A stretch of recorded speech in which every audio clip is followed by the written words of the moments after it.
And as those talks close in and Democrats in the Senate scramble to pass some form of climate change legislation, the biggest issue appears to be not just the cost, but the fight over allocation allowances, which are basically the right to pollute under cap and trade. Earlier today, the Senate Energy Committee weighed in on the issue, even though they're not the ones writing the bill. Clean Sky's Dan Goldstein was there, and he's here right now. So, Dan, this is a pretty clear sign of just how contentious the allowance issue is. Yeah, exactly, Susan. And I don't know about you, but when I'm having a rough day and I need to blow off some steam, I usually hit the batting cages and go hit a couple of pitches. And I'd probably say that this Senate hearing was a lot like these senators going off and hitting the batting cages and blowing off some steam, as it were, because there was bipartisan frustration as they saw it basically over the allocation issues. And as we mentioned, they really are the allocations. They are really the giveaways in the climate bill. And as we talked about, they are the right to pollute. They are the get out of jail free card. And talking about how the allowances are going to be allocated to the electricity industry, to the refining industry, to the manufacturing industry, the public sector. And I think a lot of these senators are very concerned that what they don't want to see has happened in the House bill, where you have a divide and conquer approach that basically gets the bill out of committee, as it were, but it certainly divides a lot of senators. And right now what we're seeing is this is not a debate really on partisan lines per se, but rural versus urban, and it's not Democrat versus conservative altogether. And you can tell just from some of the questions that these folks are asking that they're very, very concerned about how these allocations are going to be split up and whether rural and especially coal-fired power states are going to be hurt harder than urban areas. And even advocates for the cap and trade system, and we heard it from an expert panel of experts about that today, and they all seem to be very, very concerned that yes, even though they are for cap and trade, and even though they do see some benefits of a system like this, that yes, there is going to be some dislocation, and that rural states could get hurt more than urban states. When allowances are freely distributed to generators that need them for compliance, then you're going to get this regional disparity in price impacts that I talked about, where folks who live in regions where electricity is sold in a market and it's been essentially deregulated will see the cost of using those allowances, that electricities, as they use them up to generate electricity, in the prices they pay. But folks who live in regions where electricity prices are set by regulators won't see that effect, and that's an issue both in terms of this regional disparity issue and also in terms of the incentives that folks in different regions are going to have to conserve electricity, which is an important part of the compliance strategy to achieve our targets.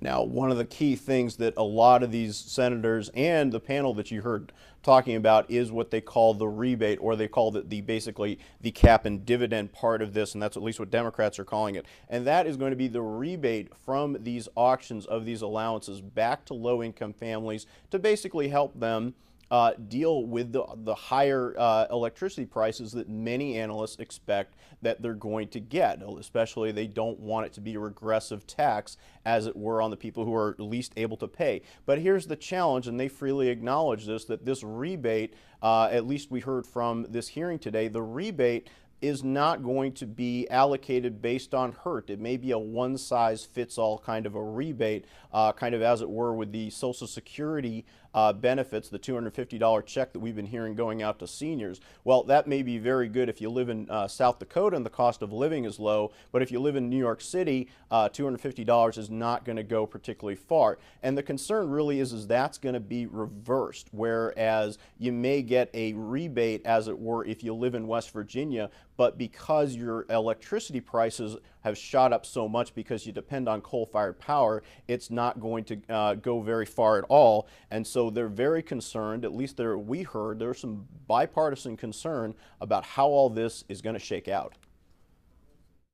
I feel that a much more straightforward approach would be a carbon fee, and also accompanying that a dividend. And the question is how would you structure the dividend so that you try to prevent the substantial dislocations that could exist.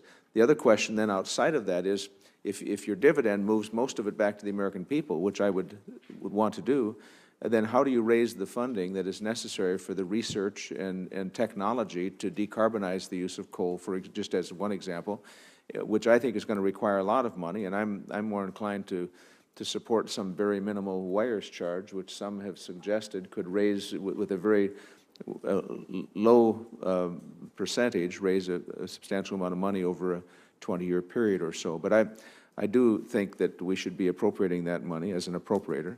I would come down favoring that. My overall reaction is that Rube Goldberg is still alive and well and dwelling in the House of Representatives.